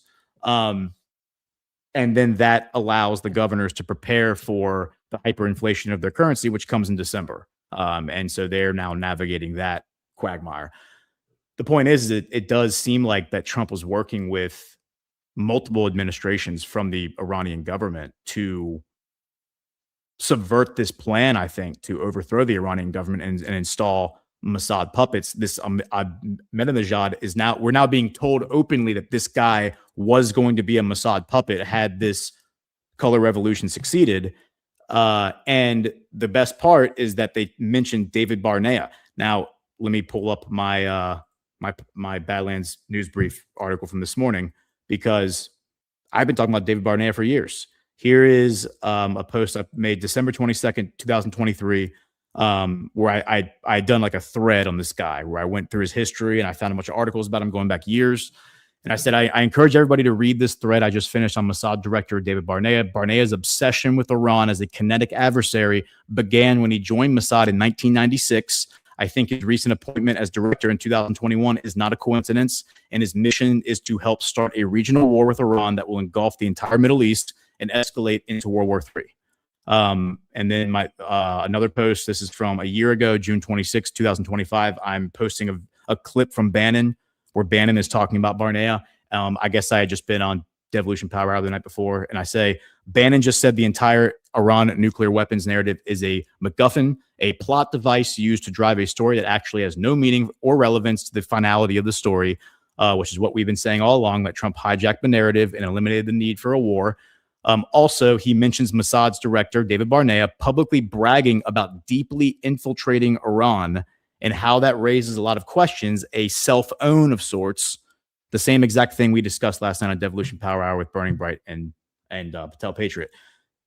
Barnea came out last year and admitted that he had deeply infiltrated the Iranian government. And what Bannon is saying in this clip is he's like, that's a self-own, dude. You're basically like admitting to the fact that this war that you just started in June of 25 was an attempt to basically overthrow the Iranian government, do regime change, which is the exact thing that we're against in MAGA.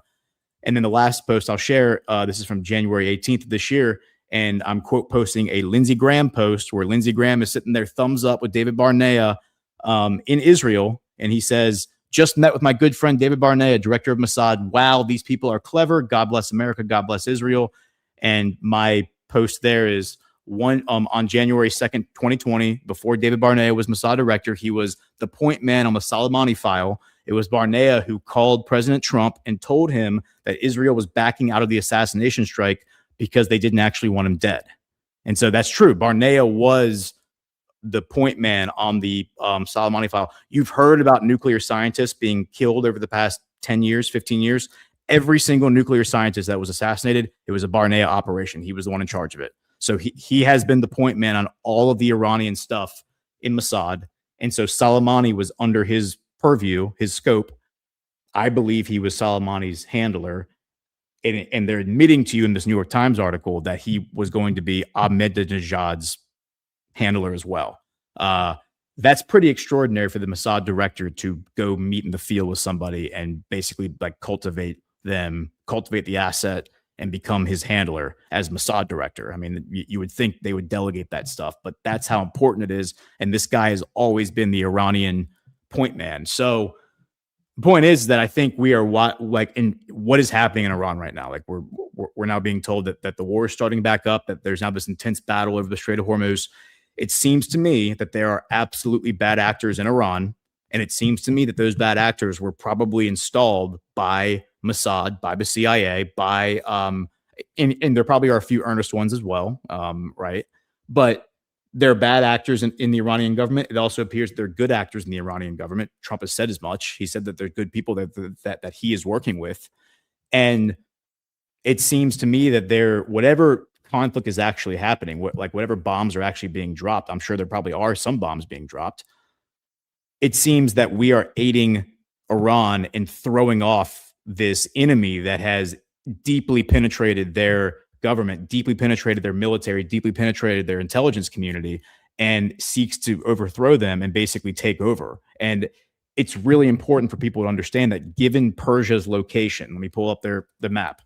Given Persia's location, that is one of the most critical land masses for the deep state to control. And the reason is, this is actually one of the big reasons we went into Iraq. We went into Iraq because of the pipelines. Look at what Iran is. What Iran is Iran is the only land bridge that connects Asia to Europe, the Middle East, and Africa. Aside from Russia, you have 2 land bridges in the world that connect those 2 continents, the 2 most populated places in the world, Africa/Europe and Asia.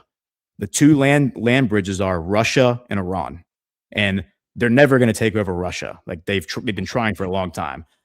They think they can take over Iran, and that's why you have so many pipelines running through Iran that connect the Middle East and Europe to India, to the, Asia.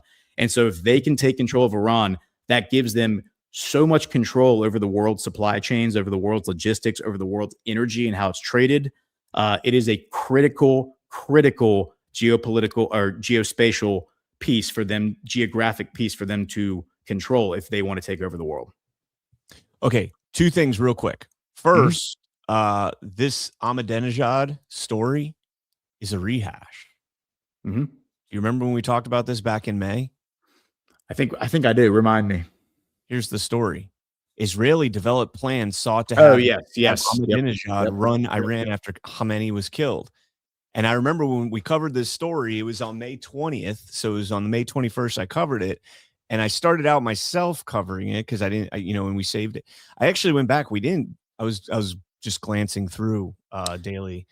We didn't cover that, but I was talking about the Soleimani thing and, how Soleimani, you were the one that came up with the idea, as far as I know, to me at least, that Soleimani was Mossad asset was being handled. And when you looked at this article and the timing of it right around May, and, them coming out and saying Israel was all for Ahmadinejad returning to the presidency. Also, he's deeply anti-Semitic and hates Israel. And it's like, why would you want that guy in there? Oh, yeah, to keep the friction going between Iran and Israel. Total move there. And so now the rehash of this, nothing ever came of that. They announced back then that he was under house arrest in Tehran, and they considered bombing and going in there and getting him out. Nothing came of that. And now it's a rehash here. So I thought that was fascinating. Yeah. Well, I'm curious that if you have that article handy, can you look and see what is the alleged source in that article? Is it coming New York from Times? Okay, but is the New York Times, are they saying according to officials in the Israeli government, in the Iranian government, in the American government? Days after Israeli strikes killed the supreme leader, President Trump mused publicly that it would best be someone from within.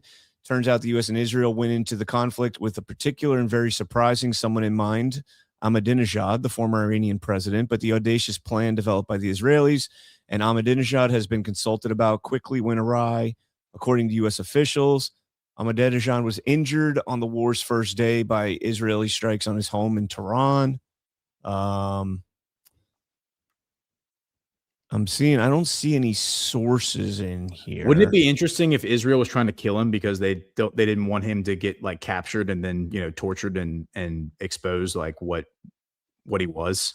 Like that would be interesting because right now he's on house arrest. Like that is what is being widely reported in Iran and everywhere else. That I think that's why the story is getting rehashed. But look at this little caveat. Let me pull up this little caveat right here. So this is from the today or yesterday's New York Times article. It says Mr. Ahmadinejad's actions began to arouse suspicion within the intelligence branch of Iran's Revolutionary Guard Corps, which is responsible for safeguarding the Islamic Republic against foreign interference. That suspicion grew, according to 2 members of the guards and an intelligence official familiar with the case, after Mr. Ahmadinejad began sending public letters in 2017 to Mr. Trump and later to Saudi Arabia's Crown Prince Mohammed bin Salman. Mr. Trump lavished praise on both men. So in 2017, this guy started reaching out to MBS and Trump. And and so here's that article. Strange bedfellows. Iran's ex-president woos Saudi Crown Prince as a pen pal. Yeah, so it's just adds another layer of complexity to this this Rubik's cube of disinformation, misinformation. But yeah, I mean, good. Yeah, I mean, it's one of those things where we obviously don't have all the facts, so that makes it very difficult to give a thorough assessment. But based on the information we do have, again, it seems plausible that what was happening here is that Iran, a takeover of Iran was underway, and the conflict, the struggle to prevent that takeover is this war that we have watched play out over the past year. And that is what we're actually seeing, is we're seeing a real conflict, a struggle internally and externally for Iran to be overthrown and taken over by Mossad and their partners. And this goes back years, if not decades, like in terms of operational preparation, because remember the color revolution that happened in January that failed. They were all lamenting the fact that it failed because they said it took decades to get these people in place, to get these hundreds or thousands or whatever of assets recruited, groomed, ready, and put them in place. They said, this is our one shot. This is our one shot. Once we blow this, we can't do it again. So we got to move now. That's why we need all the military assets in the region. And we got to go ahead and just start doing airstrikes and invade, because we're never going to get another opportunity to have all these intelligence assets on the ground and have them fully recruited. And the way that that the IRGC caught all these people, to whatever extent the IRGC still exists, because remember, devolution, was because of Starlink, because the government shut down the internet in the country, and Elon Musk said, I am giving free Starlink to everyone inside of Iran. Use Starlink. And so then all the operators had to use Starlink to communicate. And then Iran allegedly hacked Starlink with Russia's help and then used it to pinpoint the location of all these people. And then they went and arrested them all. So, I mean, that is a very plausible narrative. I feel like it doesn't mean that everything I laid out is exactly how it played out, but it certainly seems to make sense. And it certainly seems to explain every single or most of the major developments that we have witnessed. So just real quick on that article, Ghost, U.S. officials and American officials are the cited sources in quotes. U.S. officials briefed on it, an American official and an associate of Mr. Ahmadinejad. The only secondary sources it mentions by name is an associate of Ahmadinejad and 2 Israeli defense officials. It cites articles from The Atlantic, which previously reported that Ahmadinejad's release amounted to a jailbreak, and it announces Anna Kelly as a White House spokeswoman, a Mossad spokeswoman who declined to comment. So no named sources. Now, the other thing, I don't know if you saw this. I just happened to catch this when I was on Times of Israel. Breaking news. Read that. Knesset passes law banning arrest of Haredi draft dodgers, effectively freezing most Haredi enlistment.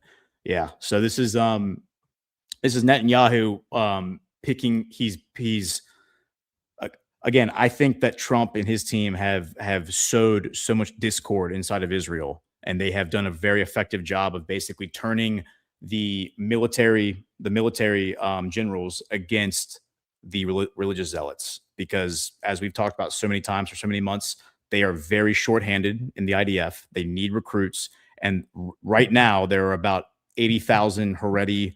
These are the ultra-Orthodox, able-bodied men who are in that age range, 18 to 25, who could go deploy tomorrow and serve in the IDF. But they've all been given exemptions, because that's how it's always been done in Israel. And so there's been a fight for years now to codify one way or the other, after a Supreme Court case from a year or two ago, where the Supreme Court said, yeah, there's actually no law existing saying that this exemption is legit. So if y'all want to go draft them, go ahead and go draft them. So they started sending out draft letters and then arresting people who weren't showing up for their conscription. And so now what Netanyahu had to choose. He's been delaying this for a year now. He's been delaying. Do I side with the ultra-Orthodox, like religious zealots, or do I side with the military generals who are demanding that these kids, these young men, be recruited into the military? And so now he's picking his side. His side is going to be the ultra-Orthodox, because again, the ultra-Orthodox radical zealots are the ones who got him into power. They're the ones that he had to turn to take over and become prime minister. And that's why he had to plug them all into the security cabinet. And so it wouldn't make sense for him at this point to turn on them, because they would immediately dissolve the government. And we would see things get, kind of spin out from there. But what this does is it avoids a civil war, I think, for now, because I think if they had gone the other way and they had codified into law that all these Haredi kids have to go serve in the IDF, I think those Haredi kids and their families and friends would have picked up their guns and gone and started a civil war. That's the direction the whole thing was trending in. And even pundits inside of Israel was saying that. I think the former Supreme Court justice, head of the Supreme Court in Israel, said that a month ago, is that it looks like we're about to have a civil war. So that avoids that for now. But what this means is that the IDF is going to be severely shorthanded moving forward. Yes. They're not going to have enough soldiers to fight, which suggests that one of two things is going to happen. We're either going to see a mutiny in the IDF against the commanders, against Netanyahu, because they've been, the same guys have been sent out on active duty on tours so many times. I mean, you have people who've served 7 tours now in the past 3 years and are suffering from like severe PTSD. Or you're just going to see the whole thing bottom out. Like you're just going to see a collapse which is, a form of mutiny, I guess, just a total collapse and breakdown in the IDF because they're stretched out so thin. They're operating in everywhere from the borders of Egypt up into Lebanon and Syria. So it says there, Netanyahu skips vote, is denounced as a traitor by opposition MK in his absence. IDF chief opposed law, saying it contradicts urgent manpower needs. Prime Minister to Iran will respond to any attacks on Israel with, quote, far more power. Yeah. So again, the opposition MKs, which stands for members of the Knesset, that would be like the Benny Gantz's, that would be, the former IDF generals who were counting on Netanyahu to strong arm this through and get this conscription law passed so they could get more soldiers on the ground and keep the IDF flowing. And the leader of the IDF chief that Netanyahu appointed, he has been very pro doing that. He's been like standing on the table saying, if we don't get more men and get more men now, the IDF is going to collapse. It was Yair Lapid and Yesh Atid. Yep, Yair Lapid is one of the guys running against him. Naftali Bennett's going to run wild with this for sure. Avigdor Lieberman and Mir Perush. Yeah, so Avigdor Lieberman is the guy. He was Netanyahu's defense minister in 2019.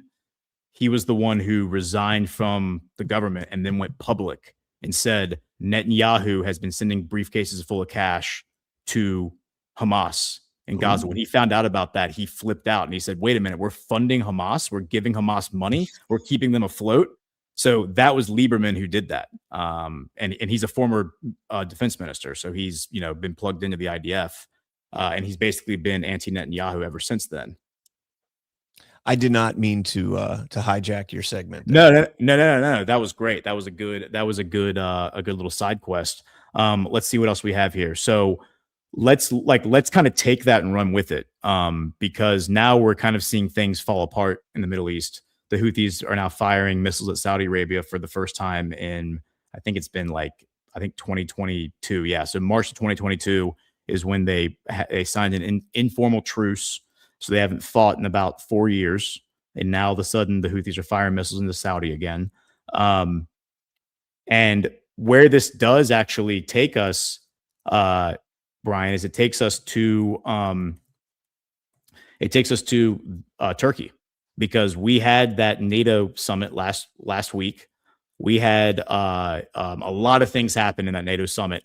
Personally, what I think I saw is I saw Trump position Meloni to consolidate her power in Italy. I don't know if I talked about that on this show last week, but that's what I saw happening. I saw Trump was basically putting her in a position to by putting distance between himself and her, where she's now enjoying the support of the entire political spectrum inside of Italy, because she's always been viewed as like a right-wing crazy person, right? Far right-winger inside of Italy and across Europe by the political elite. She is widely supported by the people, but not by the political elite. And so now that Trump has been doing all these goofy posts about her, accusing her of taking selfies, like I'm going to get a restraining order against her because she's so in love with me, that stuff. Now all the what they call the Democrats, but the left wingers in Italy are coming to her support, and they're saying we need to back Meloni because Donald Trump is obviously the bad guy in all of this, and if he doesn't like her, then she's our girl. She's our man in the arena. And the reason that is necessary in this moment is because she's trying to implement constitutional changes in Italy. Namely, she's trying to create a new system of judges because the judges and the prosecutors are deeply intertwined, and there's been a bunch of scandals about how these prosecutors get appointed and how she wants to create two separate tracks, career tracks. You either become a judge or you become a prosecutor. Right now, you go back and forth, and it's too much corruption. But the more important, I think, measure she's trying to create is she's trying to create a constitutional change so that the people directly elect a prime minister to a 5-year term. Italy, since World War II, has not had a government that lasts more than 3.5 years. Yeah, like the average government in Italy lasts about 18 months. And so then it collapses and they hold a new election. Back in May, Meloni she came into office October of 2022. Back in May, she became the second longest serving prime minister in Italian history since World War II. And come September 4th, she will be the longest serving prime minister in Italian history since World War II. That is less than 4 years. That is 3 years and 11 months. Not even 11 months, 3 years and 10.5 months of that is how unstable Italian politics is. And a large reason for that, by the way, is Operation Gladio. The whole reason it's called Gladio is Gladio is Italian for sword. That is where the original operation took place. We say Operation Gladio to describe regime change everywhere, but the original operation was in Italy, and it was an Italian politician who 25 years ago disclosed that publicly and said, yeah, there was an operation by the CIA to overthrow the Italian government and install their own person through a color revolution. So that's where Operation Gladio comes from. And so that's a big reason that Italy has been so unstable. So she wants to create a measure where the people would elect the prime minister to a 5-year term directly. As of right now, the way it works is that you elect members of parliament. The members of parliament, which are many different political parties, they then elect a president, and then the president appoints the prime minister. That's how a lot of those systems in Europe work, but it's very, there's a lot of moving parts to get to a prime minister. And so if the parliament, collapses their support, if their support of the president collapses, then the prime minister also goes as well. The president can also fire the prime minister whenever he wants. So, that's like now she has widespread support inside of Italy. She also has widespread support inside of Europe because the Europeans are all rallying around her. And what she's been doing for the past year and a half is she's been pushing Europe towards Turkey, like NATO towards Turkey, and being like Turkey, like she's been signing bilateral deals with them. She's been saying that they should have more of a military presence in NATO. You had Mark Rutte, the Secretary General of NATO, give a speech last week where he talked about how important Turkey is, how Turkey is now the largest military in Europe because it's a pseudo-European country. It also is the largest military in the Middle East. It has a larger military than Iran does. And in the past 5 or 6 years, as Rutte explained, they've developed a defense industrial complex, over 3,000 companies that now produce everything from drones to uniforms for the soldiers. In fact, all NATO uniforms, according to Rutte, now come from Turkey. So Turkey pretty much is almost like if the U.S. were to walk away from NATO, Turkey would probably take over as like the military center of NATO. What does that do to NATO? Well, I would think because they call it the E3, the European three are Britain, France, and Germany. Those have traditionally always been considered the three powers in Europe, the three powers that control NATO outside of the U.S.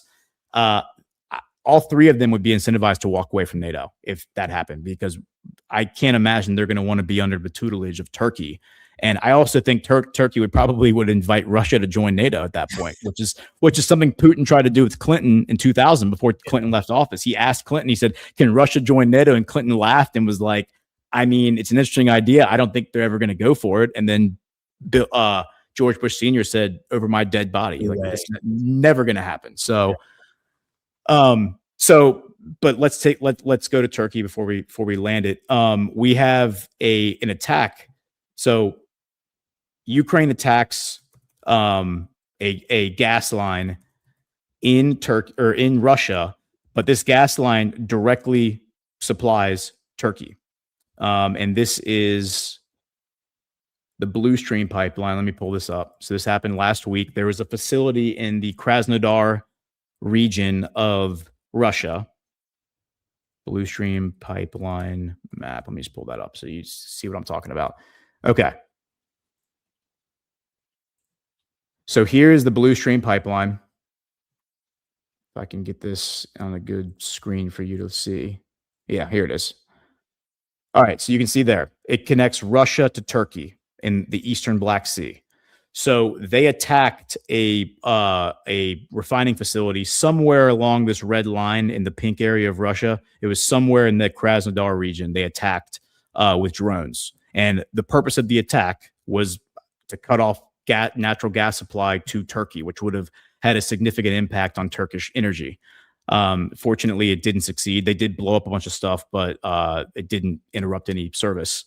But this, I think, reinforces the idea that I had a month ago that we might see Greece and Ukraine pivot against Turkey on behalf of Israel. Because, like I just explained, Israel is very shorthanded in their military, and they are trying to open up a new war against Turkey. They've made that very clear, but they don't have the soldiers for it. Well, Greece has always had a bone to pick with Turkey, especially ever since Turkey took over half of Cyprus back in the 70s. And then Ukraine, of course, is at war with Russia, and Turkey is a close Russian ally. So hence why they attacked this facility. So I do think we might see that happen, where Ukraine and Turkey are going to go to war, and maybe Greece and Turkey will go to war. But Erdogan's trying to defuse it. He's sending Fidan, his foreign minister, to Ukraine, I believe, this week to negotiate something and try to figure out a peace. But we'll see what comes of that. There's a lot of crazy stuff happening in Ukraine right now. I don't know if you heard about those assassinations, but if not, I can explain those as well. Yeah, pull them up. I didn't talk about them. I heard about them, but pull them up. Yeah, so we had a assassination of a Russian oligarch. He's a Ukrainian Russian oligarch, a Ukrainian oligarch who was supportive of Russia and Putin in Monaco last month. A backpack was left outside of his apartment building and blew up. It blew the legs off of his wife, injured, his 13-year-old daughter was there. He got like very injured, but everyone survived apparently. So then the woman who is like ordered to do this goes on the run. She's paid off in crypto and she makes it back to Ukraine. And then this is the woman who apparently left the backpack bomb there. She's then found buried in an unmarked grave, shot in the head multiple times in Ukraine. And then now one of the officials from the SBU, which is the Ukrainian intelligence, has admitted that he did this, that he went and killed this woman. Now, I think what he's saying is that he went and did it because she went rogue and she was never supposed to do any of this. But the oligarch who they killed, or they tried to kill, had been critical of Zelensky and critical of what was happening, and supportive of Putin and supportive of Russia. So there is motive there to want to kill him. Now, you have Europe now investigating this because Monaco's involved. This is the first terrorist attack ever in Monaco. Monaco is a tiny, tiny little country. It's just one city. And so you have a lot of like instability in Ukraine. The prime minister also just quit. And the U.S. envoy, here's the U.S. envoy, Olga Stefanishyna. She just quit too. And the reason she quit is because she's being investigated now because her family was basically given an apartment in Kiev that was way under market value. They bought it for basically nothing, and she's now being investigated. It says comparable units were selling for 12 million hryvnias, or however you say the Ukrainian currency. She bought hers for 3 million. And so they're saying that this is extremely unrealistic. There's no way that she would have gotten this deal unless it was corruption. And again, this is a U.S. official that is the envoy to Ukraine. So now she's quitting. So she's quitting, and also the prime minister. Let me pull her up. She has also quit. So it seems like things are kind of unraveling as it relates to Ukraine. It seems like Ukraine is kind of getting super desperate. They are attacking Russia. They're sending missiles and drones deep into Russia. They're kind of doing whatever they can. Okay, so here's the another story on this Ukrainian millionaire. Ukrainian millionaire targeted in bomb plot, quote, was planning to expose Kiev corruption, according to a former French spy. So this may or may not be true, but this would track and align with like a reason why he would be killed. We do have confession, like the Ukrainian SBU. They've admitted that this woman who was one of their agents did plant the bomb, and they've admitted that they have killed her now. So it really is. This feels like what happens when like a mafia starts to collapse. It's like every man for himself, almost kind of like when the Soviet Union collapses or collapsed in the 90s. It's like it's every man for himself. You know, steal what you can, while you can. Kill whoever you need to clean up your loose ends and get out. That's almost what it feels like is happening right now with Ukraine. Wow. All right, let's pause there and hit a sponsor, our final sponsor, real quick here. One hero, one mission to deliver softness to America.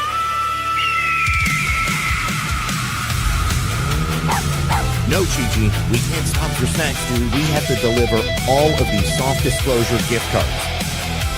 He goes by Zach Kane. The motion detector.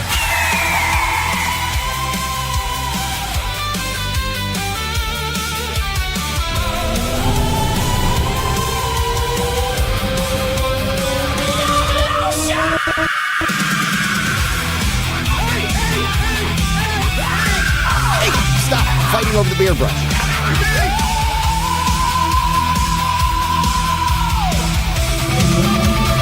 Life finds a way. Hydrate your elbows. Moisturize your soul. Feel the rhythm together. Makes you feel alive and let the lotion roll. Soft disclosure. Hear the cry. Maximum softness. Do or die. Muffin, hit it.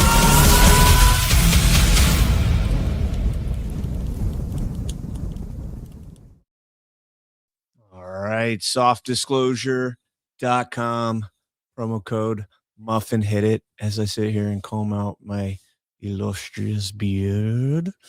Get you some of that beard oil, the tallow bar, the deodorant, all of it. Fantastic products supporting America First companies, American businesses, and us directly here at Badlands. Softdisclosure.com, promo code Muffin, hit it. Do you have more, Ghost? Yeah, I actually have a few more things. I just saw that someone in the chat mentioned this. Trump is meeting right now, if you want to share my screen, with the Iraqi PM, the Iraqi prime minister, and apparently he yelled out, "We love Iraq." President Trump, sir, your message to the Iraqi people with the new prime minister here, sir. Love Iraq. Do you think a peace deal with Iran is...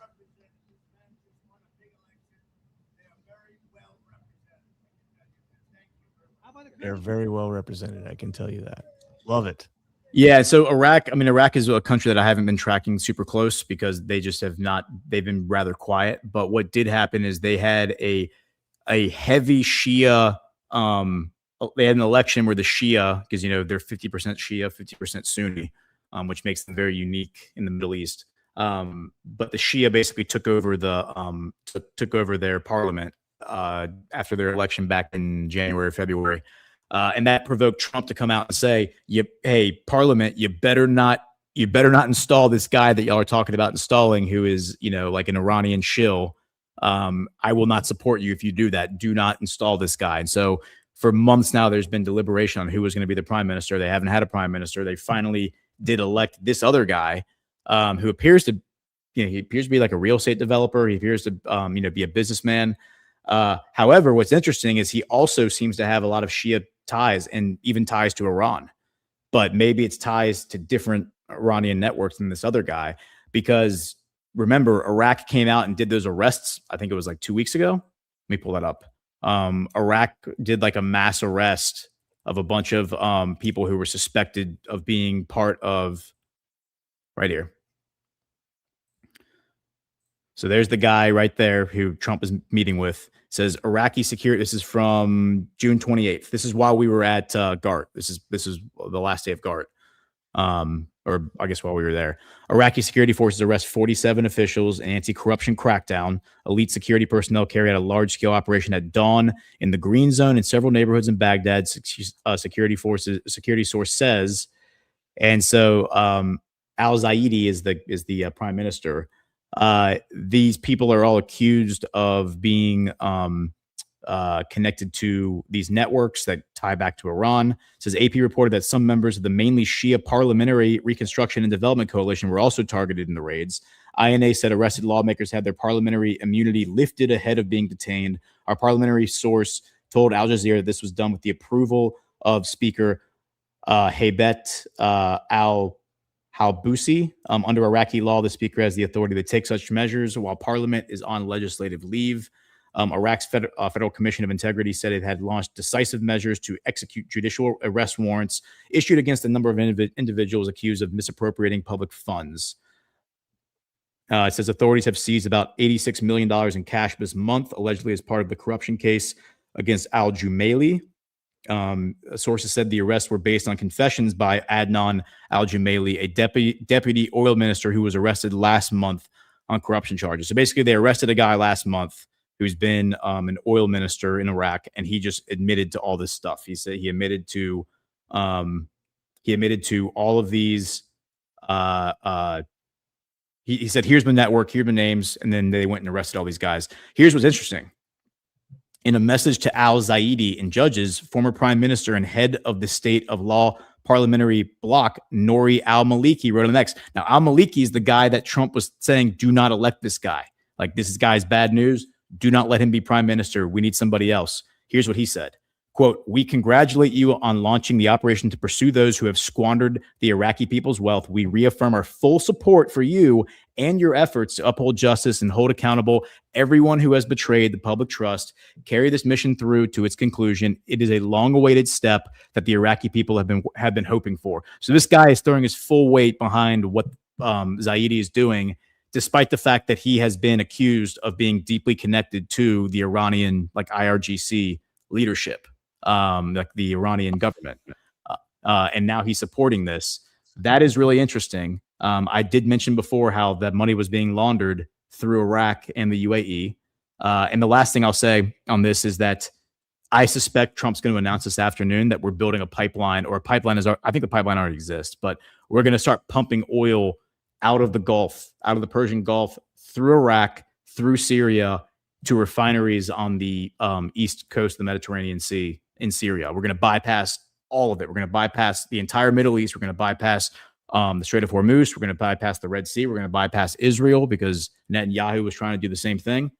And this is going to be a huge economic boon for Syria. This is going to make Syria like explode in economic investment, because Trump is also, as he announced last week during his meeting with al-Jilani or al-Shara, the president of Syria, he is removing Syria from the state-sponsored terrorist list. That is a very difficult list to get off of. It is only 4 countries are on it: Syria, Iran, North Korea, and Cuba. And if you are on this list, then nobody's allowed to go invest in your country. Nobody, like billionaires, can't come in and buy things. They can't, investment funds can't come in and invest in your energy infrastructure. You basically become you're guaranteed to become like a third world country that can't participate in global markets or financial markets. So, well, good for them. Yeah. So taking Syria off that list means that all these people can now come in and invest in Syria and build it back up. And I think Trump's going to announce a major energy deal this afternoon that Saudi Arabia will be a part of, Iraq will be a part of it, Syria will be a part of it, and Turkey is probably going to give their full support to it as well, I think. You heard it here first. Ghost is usually pretty dead on a lot of these predictions. So let's see if there's a Syrian energy deal announced here. Ghost, we got to land that there. We're up against the clock here. Tune in tonight, guys. Well, you have geopolitics this afternoon, right? Yes, geopolitics at 2. At 2. We're also going to have the live coverage. I saw Jessica say she's waiting on the round table, whatever, to start. So switch over to that here on Badlands. Why We Vote tonight at 9 p.m. We're going to have Patty McMurray on. She's the one that broke that huge story on the 1 million+ documents that were taken, that were secured by Yehuda Miller in Michigan, Wayne County, Detroit. So she's going to be joining us on Why We Vote tonight at 9 p.m. Eastern. So be sure to tune into that. They just had a huge drop last week. And so Ash and I will be interviewing her tonight. So tune in. And then outside of that, I will see you guys also. It's Tuesday. So wow, my brain. Space Revolution tonight? No, that's Wednesday. Dude, yes. Thank you for reminding me. Okay, Space Revolution tomorrow night. Everyone needs to watch this. It's going to be a 3-man show. And what we are going to be talking about is going to blow your mind. I'm still trying to wrap my head around this topic that we're talking about, but this is going to be amazing. That's tonight? No, tomorrow night. Tomorrow night at 6. Tomorrow night at 6. I'm not gonna spoil what we're gonna be talking about, but it is something brand new that is gonna, I think, change the world. I think it's gonna change everything. Like if this thing can be developed, and I'm still trying to wrap my head around it because it's that groundbreaking and crazy. And so yes, Space Revolution tomorrow night at 6. It's gonna be an awesome show. Everyone should tune in and watch that. All right, there you go. See you guys later. Hit the thumb up on your way out. Right there. It's down there. Hit the thumb. See you guys later.